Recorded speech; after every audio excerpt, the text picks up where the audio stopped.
Before I really begin speaking, I would like to preface this by saying that I've noticed lately that everywhere I go, whether it's to my knitting club or to visiting people or going to dinner with somebody or somebody coming to dinner with me, that it always circles around to the political climate. And I thought, well, I went to my son's wedding this last weekend, and I thought, ooh, here's a reprieve. And no, after the vows were spoken and people were, making little groups around, that's what they spoke about. All these people at this wedding, they were worried about it. I was the only white person in this wedding. So it's all of us who are suffering, and some of us are, like our neighbors, are suffering more, our Spanish neighbors, and it's getting very, very scary. And when I thought that this needed to be addressed, that this is how this speech came to be, because people don't know what to do. They have no idea. They just kind of melt into the sidelines, What can we do? How can we change? So there you are. 8 billion people on this planet, and every single one of you are annoying. You're bossy, argumentative, impatient, indecisive, picky, impulsive, and mildly rude. And oddly enough, I'm happy that you are. And for one thing, it makes me less anxious about my own annoying habits. The problem arises when our personality traits are harmful to ourselves and others. When someone is dishonest, it is hard to trust them. When someone is malicious, you try to cover your heart so the malice cannot get in. If that person is self-absorbed, you know you will not be heard. These traits are what we now call toxic.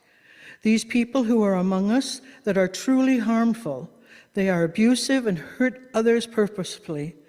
There is a complete lack of awareness of how their actions affect others. They have an unhealthy need for control, are critical and judgmental, and blame people for everything that happens except themselves, and have a glaring lack of empathy. They are also quite skilled at manipulation and exploitation. But that's enough about Brother Tom. These personality traits do much damage in the world around them, as is shown by the frighteningly toxic and chaotic political atmosphere we have to contend with. Though people use it for any negative thing, the word toxic is not a catch-all for your disappointment in others. A person who does not like the way you make coffee and says so is not toxic. But my sister-in-law is the poster child for the Christian trumper. She has no interest at all in seeing the real Donald, makes excuses for his behavior, and says the people on the right are making it up. She believes he was sent by God to help the country become a more Christian nation. No questions asked. Anything that positive that happens to me is because I was blessed by God, not hard work, by God. I go a long way between phone calls with her, and I have to steel myself to do so. She's married to my brother, so I cannot cut her from my life, and that's sad. We all know people, if not ourselves, that have cut off communication with members of our family, or they with us, because of irreconcilable differences. Friends, spouses, and partners fall to the wayside, and no matter why or how it happens, it's always the other person's fault.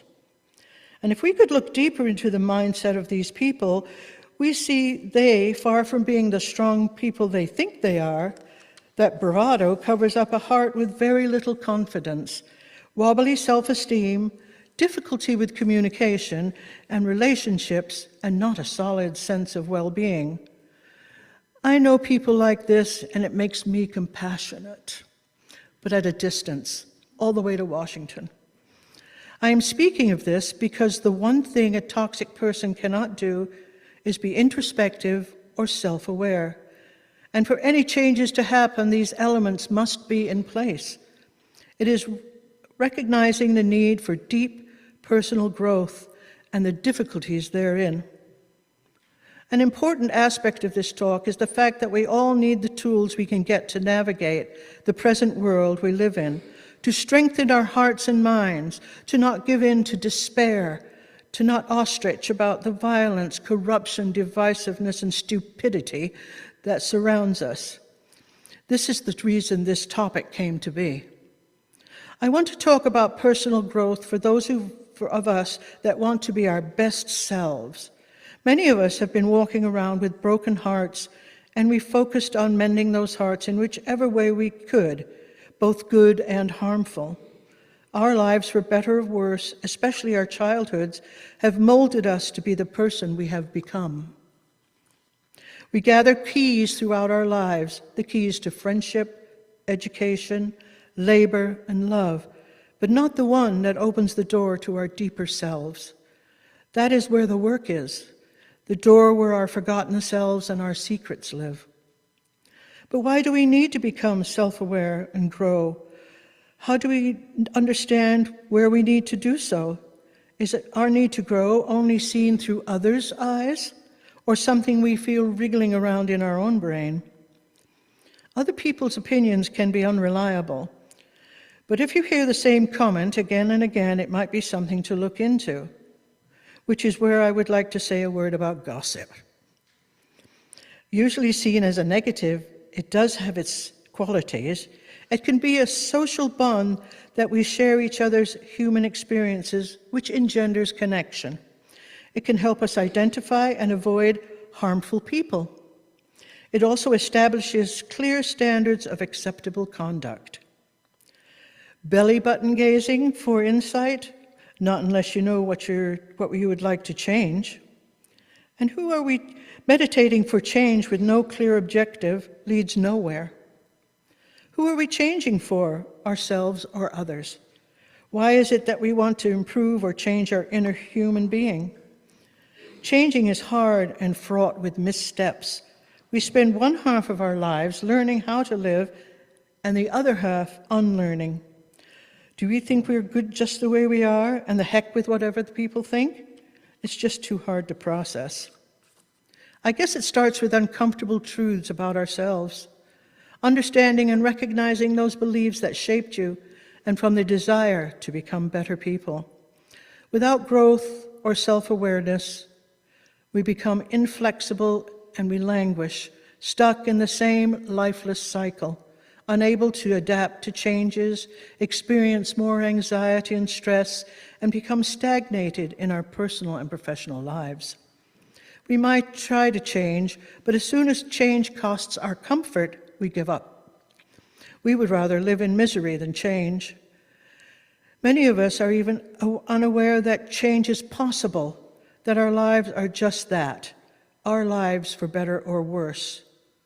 George Bernard Shaw wrote, "Progress is impossible without change, and those that cannot change their minds cannot change anything." Growth brings fulfillment. The clarity growth affords helps you live your life in a way that is true to you, which in turn brings a sense of happiness and satisfaction. Growth brings better adaptability, so we have confidence and resilience adjusting to new environments. Technologies and social shifts. We need resilience to attend to these present-day turbulent and difficult changes and to deal with the horrors going on in this world. We also become more flexible. We are able to navigate challenges, both personal and social, to calm a chaotic internal life and give us the freedom to change.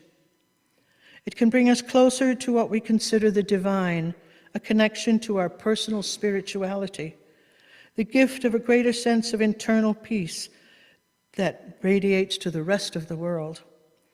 I'm sure we remember Maslow's hierarchy of needs, that self-actualization is the highest form of human fulfillment and recognition of our potential, and in turn, gives us all a sense of meaning in our lives. Do not be afraid to examine yourself. It is a benefit to all. And next time you encounter the irritating but harmless people you know, smile, stay peaceful, and whisper to yourself, this person is on the highway to hell. In closing, I would like to put in a plug for Angie's Core Circles. These are a wonderful way to examine our understanding about ourselves, pertinent questions, and a safe place to think and answer. Thank you very much.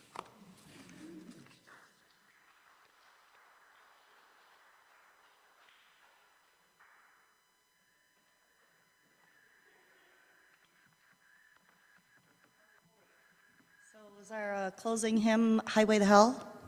No. Oh, sorry. Maybe next week.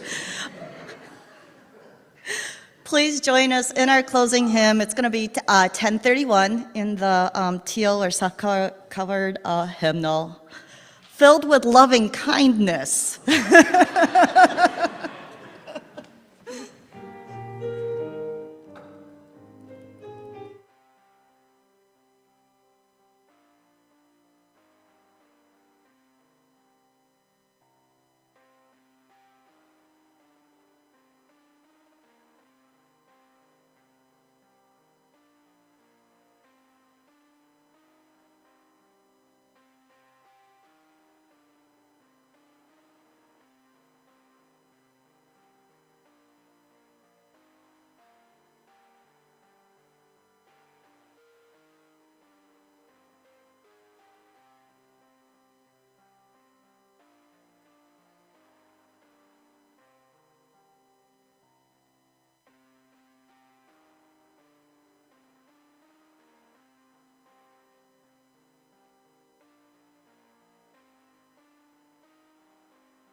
We extinguish this flame, but not the light of truth, the warmth of community, or the fire of commitment.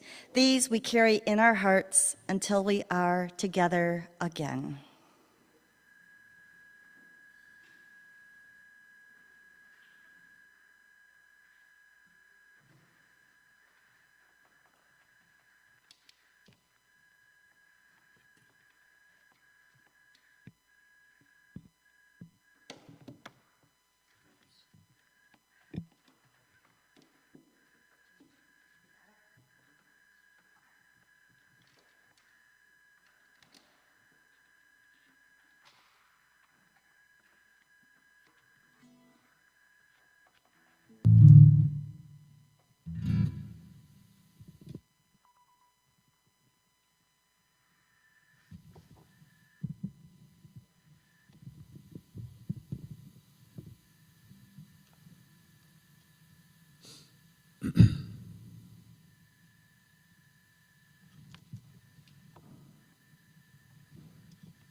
Gonna make a change for once in my life.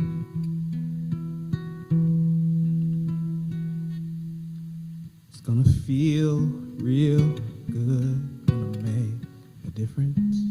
Gonna make it right.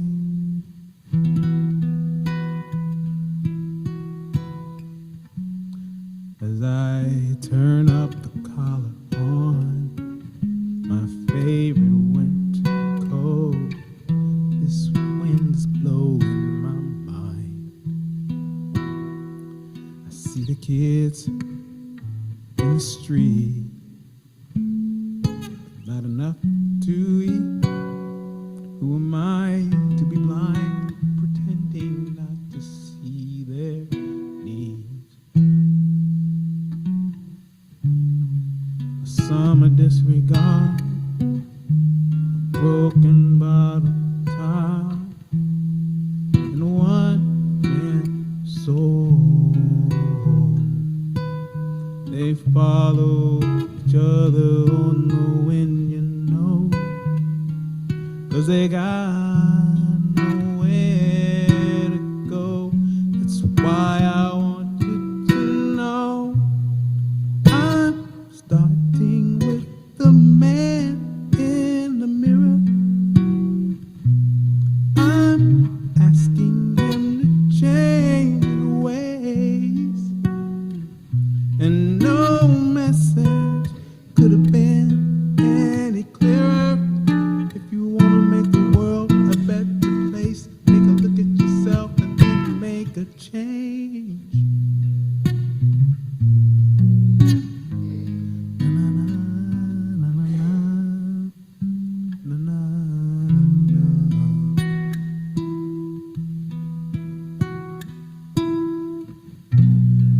I've been a victim of a selfish kind of love. It's time that I realized that there are some no home, not a nickel alone. Could it be really me, pretending that they're not alone? A willow deeply scarred, somebody's broken heart, and a washed out dream. They follow the pattern of the wind, you see, because they got no place to be. That's why I'm starting with me. I'm starting with the man in the mirror. I'm asking him to change his ways, and no message could have been any clearer. If you want to make the world a better place, take a look at yourself and then make change. I'm starting with the man in the mirror. I'm asking him to change his ways, and no message could have been any clearer. If you want to make the world a better place, take a look at yourself and then make a change. You gotta get it right while you got the time, 'cause when you close your ears, you gon' close your mind.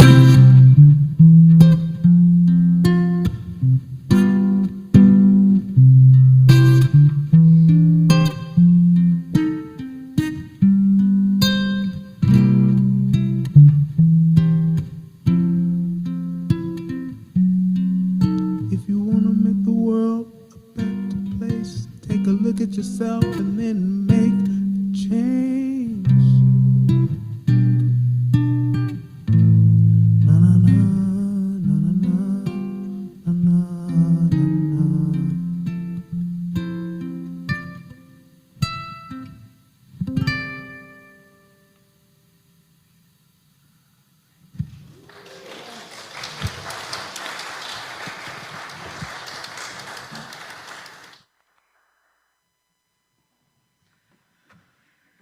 Thank you, Kwame, and thank you, everybody else on our worship team this morning. As you know, we couldn't do it without you. In addition to everybody that you see moving, there's a lot of work that goes on behind the scenes. Please join us for potluck. I can smell it up here, so I think it's ready.